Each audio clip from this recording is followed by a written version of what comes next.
आत्ताच offline lecture घेऊन घरी आलो.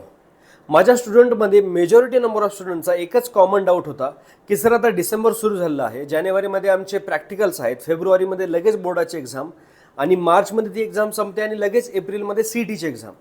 तर बोर्डाचं प्रिपरेशन करू सध्या का सी ई टीचं करू? काही जण ही चूक करतायत की सी ई टीचं नंतर होईल कवर म्हणून सगळं सोडून दिले, सी ई टीचं, JEEचं आणि सध्या फक्त आणि फक्त बोर्डाचा अभ्यास करतायत.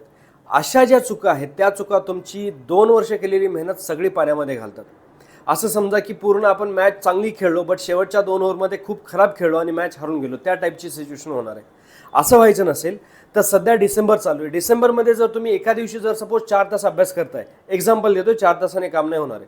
जर एका दिवशी 4 तास अभ्यास करताय त्याच्यामधला 2 तास तुम्हाला स्टेट बोर्डचा अभ्यास करायचा आहे, 2 तास तुम्हाला सी ई टीचा अभ्यास करायचा आहे.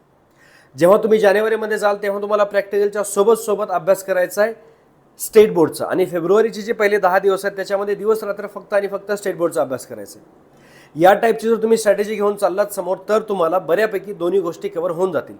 जर तुमची इच्छा असेल की मी या सब्जेक्टवरती एक डिटेलमध्ये व्हिडिओ बनवायला पाहिजे की कुठल्या तारखेपासून कुठल्या तारखेपर्यंत किती तास अभ्यास करायचा, कुठल्या सब्जेक्टचा अभ्यास करायचा, किती वेळ स्टेट बोर्डला द्यायचा, किती वेळ सी ई टीला द्यायचा, हे जर तुम्हाला डिटेल एक प्लॅन पाहिजे असेल, एक रोडमॅप पाहिजे असेल तर कमेंट करा स्ट्रॅटेजी.